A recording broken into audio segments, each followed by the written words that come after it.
Hey Credit Warriors, Credit Shifu here, and yes, the Chase Inc. Business Preferred has come out with a new sign-up bonus of 100,000 points, but there is a catch. It's for $15,000 worth of spending in the first 3 months, which is, it's actually quite a lot, though do remember this is a business card, so many businesses do have that kind of spending, although not all do. My business certainly doesn't.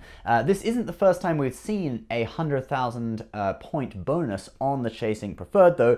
There was one a couple of years back for a, if you went through a relationship manager in Small Business Week. I actually remember Graham Stephan saw my video and actually went and got that bonus and was like, yo, thanks, I got that bonus. I wish I could have got it too, but he had the relationship manager, so he was able to get it because he is a Chase private client. But anyway, let's talk about this new bonus, and we're going to talk about whether it's actually a good deal or not compared to the previous bonus of 80,000 points and also compared to the bonus on cards like the Chase Sapphire Reserve. Okay, so let's get started.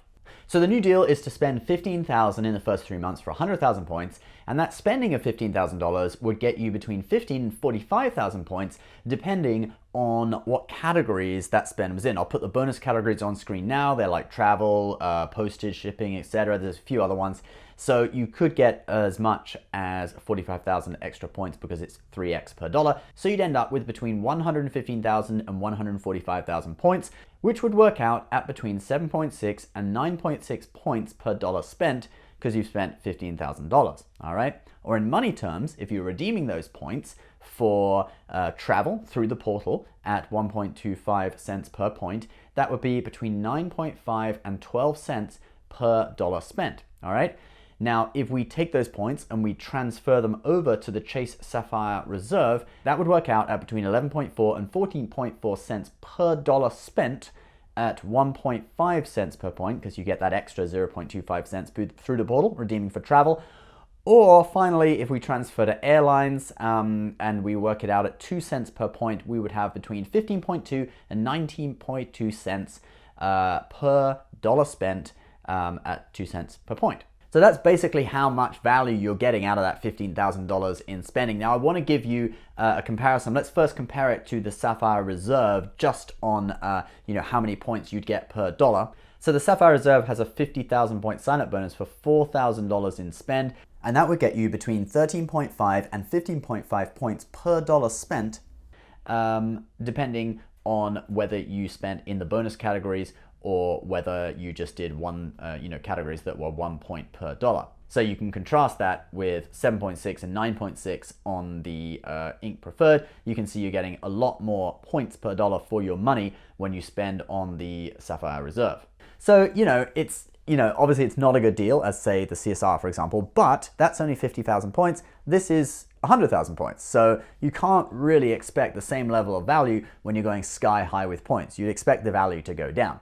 But let's compare it with the old deal on the Chase Inc. Preferred, okay, which was for 80,000 points. So the old deal was spend $5,000 in the first 3 months to get 80,000 points. And from that spending, you'd also get between 5 and 15,000 points, okay, because you're doing 5,000 in spending. The categories are 3x. So you're going to end up with either 85,000 or 95,000 points.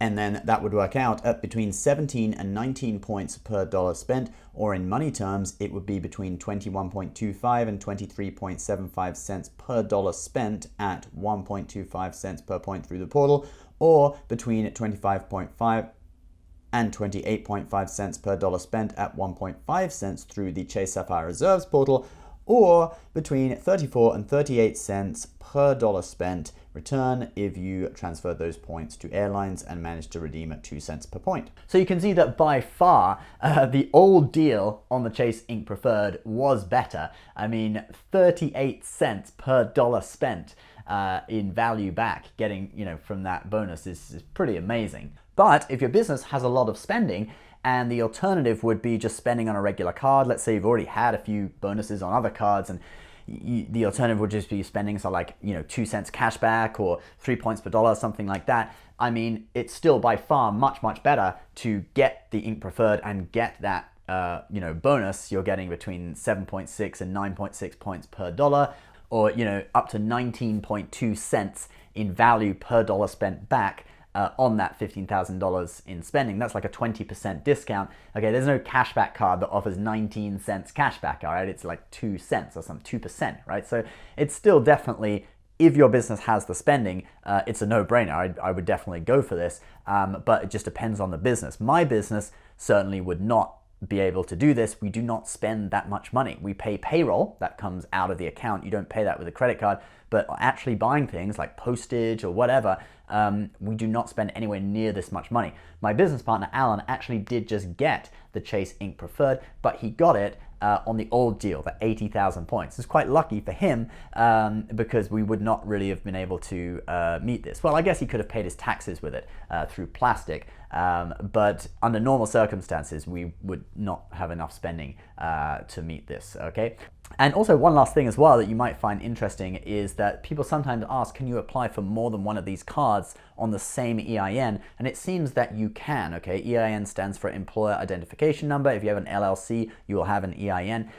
So I actually applied for this card using my business's EIN last year, and then this year my business partner used the same EIN, but obviously his own social security number, and it went through. And we've got 2 of these cards. They're not connected. They're not, one authorized user and one's the primary account. They're 2 separate accounts, but we use the same business EIN to apply. So for people who had that question, it seems that you can do that. All right, guys, what do you think of the deal? Like I said, it's probably a no-brainer if you had that spending anyway, but if your business is going to struggle to meet the spend, personally, the old deal was better. However, the Chase Inc. Preferred is a very useful card and part of the Chase trifecta, so it is one I thoroughly recommend and one I personally use. I'll put the link for it below for you to learn more about it if you're interested. Please subscribe if you're new, guys, and we will give you more videos on credit card tips and tricks almost every day. See you later. Bye-bye.